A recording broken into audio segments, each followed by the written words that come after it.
Okay. Share the right screen here. A tab. Piss. Aha. Okay. Here we go, friends. Can you guys see? Yes. Yep. Are the slides moving? No. No. No. Okay. Okay. What about now? Yep. Yes. Yes. Perfect. Okay. All right, friends. Here's the deal. Okay. So wrist, hand, and fingers. This is the last, right? It's crazy that it's already the middle of November, and this is essentially the last region that we have to cover in this class. Where we've covered the shoulder. We spent a lot of time on the shoulder. Uh, we've also spent we spent a fair amount of time on the elbow. But you guys, this is it. This is the last topic. So when we talk about, guys, wrist, hand, and fingers, what are we concerned about, right? So we need to know that when we look at someone that has a wrist injury to the wrist, hand, fingers, we're concerned with everything from the distal radial ulnar joint, so essentially the distal aspect of the radius and ulna down toward the wrist. Okay, and we'll talk about pathology specifically, probably after Thanksgiving. But so you have the distal radial ulnar joint, as you can see, made up of the radius and ulna, and that's actually held together by a ligament known as the distal radial, or the basically distal radiocarpal ligaments, but also the distal radial ulnar joint as well. And it's actually stabilized via a cartilage network called the TFCC and also ligaments, right? So that's called your distal radial ulnar joint, or your DRUJ. Okay. So the radiocarpal joints. Okay, this is essentially the joints between the radius and the ulna and the bones of the wrist. So ultimately, this is where the proximal row of wrist carpals meet the radius and ulna. Okay. Um, so we also have, as you can see, the carpal metacarpal joints. This is the distal row of carpals that meet the bones of the hand. Sorry. Okay. And then obviously we have our MCP joints, or our metacarpal phalangeal joints. That's essentially the knuckle, right, where the hand itself meets the distal phalanx, or the proximal phalanx rather, of the finger. Okay. Um, and then obviously we have our IP joints. So we have our obviously our proximal, our IP joint, and then our DIP joints. So IP and then DIP, or PIP and then DIP, right? Proximal interphalangeal joint and then distal interphalangeal joint, right? And so, yeah, there are a lot of articulations at the hand and wrist, and we're going to learn more about these, obviously, because there will be pathologies that you will see that are going to definitely impact each of these areas, right? Okay, so the DRUJ, the distal radial ulnar joint. Okay, as we've said, okay, that is the articulation between the radius and the ulna, right at the distal end. And ultimately, right, the DRUJ is going to help us out with pronation and supination, right, at the elbow as well, right? So if you guys are looking at that, this picture is not the best, but you can actually see, right, you can actually see the structure here called the triangular fibrocartilage complex, or the TFCC. This is one of the main stabilizers of the DRUJ, right? But you can see this little structure down here at the bottom too. Okay, between the ulna and the radius. Who remembers what we talked about on Tuesday? What type of injury can we have at the elbow if the interosseous membrane is damaged or torn? What type of trauma? What type of injury can we see there? Who remembers the name? Essex Lopresti. Okay, Essex Lopresti. Okay, and what's the problem with an Essex Lopresti injury? Obviously, you guys know that generally speaking, the wrist. So if I have my wrist here, the wrist is going to become unstable, right, either basically dorsally or volarly. And I can talk about that term here in a second, right? But the Essex Lopresti injury is where the radius and the ulna actually have instability longitudinally, uh, right? And so you'll actually have longitudinal instability of the radius and ulna with disruption of the interosseous membrane. And you can see actually the interosseous membrane here, right at the wrist, at the distal radius and ulna as well. Okay. All right. So what about the bones of the wrist? This is one of the hardest things to learn anatomy wise for people sometimes. So this is a really simple. This is kind of yeah, well, we can use a little bit of an acronym. So we have scaphoid here. So Sally, yeah, we'll do that. We'll do it that way.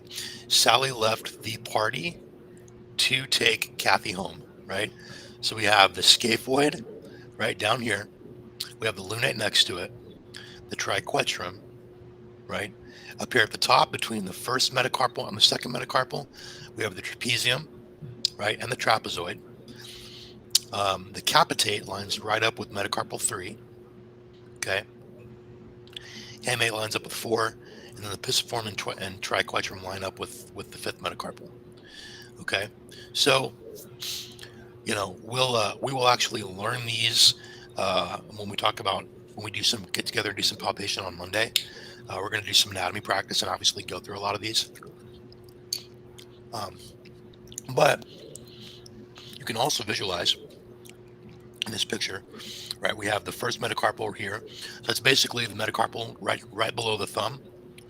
Second metacarpal lining up with the index finger. Third metacarpal lining up with the middle finger. Fourth metacarpal lining up with the ring finger. And fifth metacarpal, which lines up with your pinky. Okay. So, how many? By the way, and we can definitely we will spend time on this intentionally. How many of you guys feel super confused about the anatomy of the wrist, particularly the bony anatomy? Just don't know the bones. I don't know. You just don't know the bones. Okay, that's fair. Should, That's but fair. I don't. I don't. That's honest. I appreciate that. Okay. All right. So Said it was Sally leaves the party to bring Kathy home. yeah, Sally left the party to take Kathy home.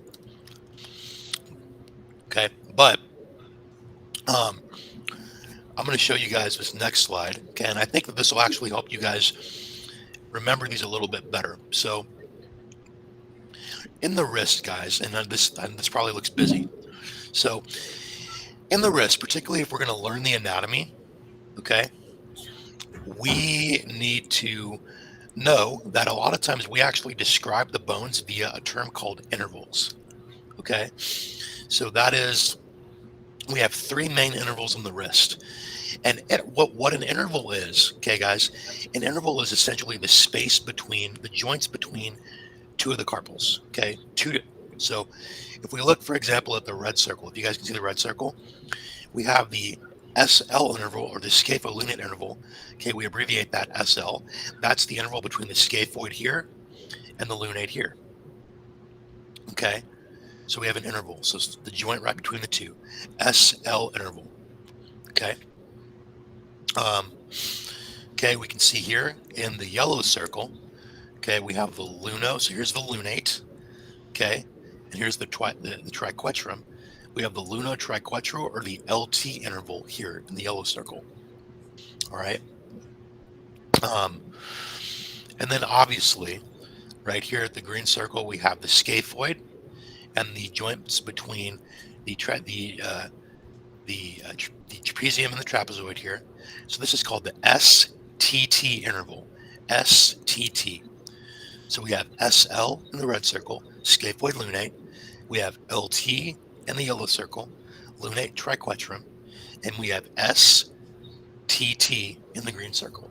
Okay, scaphoid, trapezoid, trapezium. Yeah. Okay. Does that make sense, guys? I know it's confusing.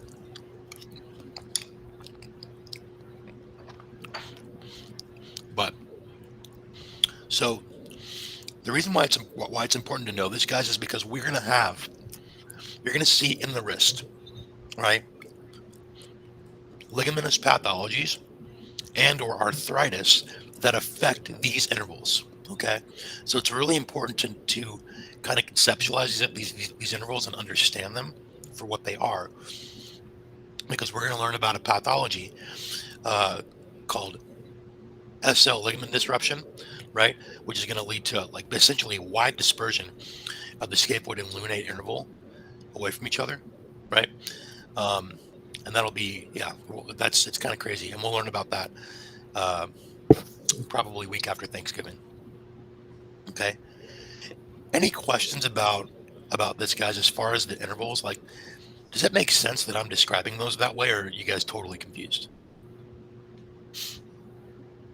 So are they just another name for joints between the articulations between those? Yes. Yep. We refer to intervals, right, as the joint space between those bones. Okay. Does that make sense? So Bennett, to answer your question, yes, it's the same thing as a joint, exact same thing, right? We just call it an interval, right? Because you're going to hear that word a lot, right? And you're going to hear there are going to be pathologies that we're going to learn about that are associated with these intervals, right? So just know that just means the joint surface, or the joint between the two bones. That's all it means. Okay. Okay. All right. So the hand, right? What about the anatomy of the hand?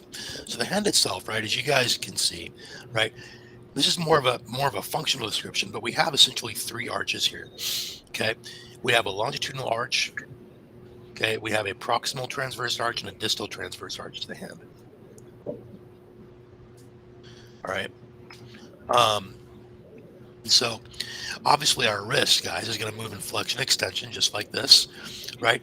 And then radial and ulnar deviation, right? So we have 2 degrees of freedom. We can move this way, that's one, and this way, that's another. So we have 2 degrees of freedom at the wrist. Okay. So with the hand, just like we said, we have 3 arches: the proximal transverse arch, the dorsal transverse arch, right, and then the longitudinal arch. And obviously the proximal transverse arch, is the one that contributes the most to stability because it actually articulates with the distal row of carpals, right? Now, obviously, if we look at the way the hand functions, if we conceptualize these arches, okay, we can generally kind of grip, right, and or grab things, right, around these arches. Okay, so just kind of helping you understand the function, right, of how the hand actually works. So proximal and distal transverse arches, and then your longitudinal arch as well. All right. Okay. All right, friends. Bones of the hand. Okay, and fingers. So obviously, okay, we've got our 5 metacarpals here. Okay, first one at the thumb. So the one thing that we need to also understand when we talk about the metacarpals is that each metacarpal will have a base. Okay, which is essentially the distal or the proximal end. It'll have a body, right? Body or shaft, right? And then it has a head, right at the distal end. So the one thing that that you guys can see here, sorry, I forgot to add something.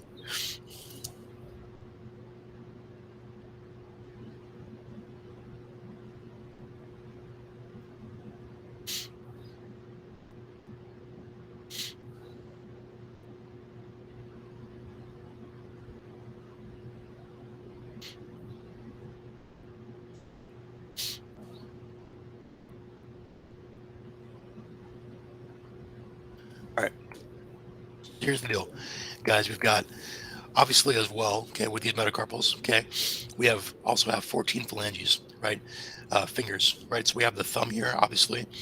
All right, we have obviously our proximal and our distal phalanx, right, and then here at metacarpals 2 through 5, we have a proximal, a middle, and a distal phalanx, right, at each finger.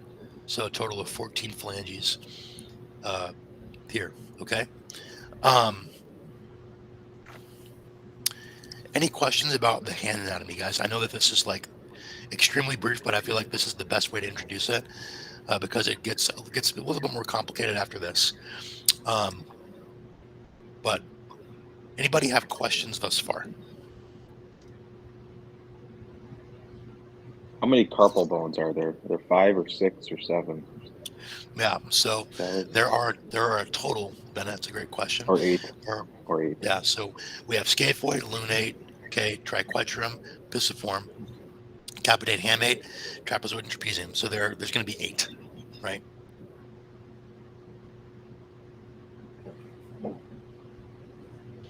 Eight of them. All right.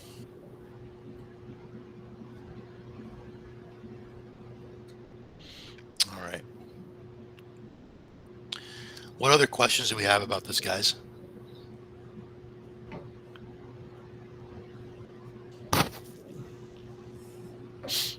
No other questions? Not at the moment. Okay. Nope, we're good All right, here. guys.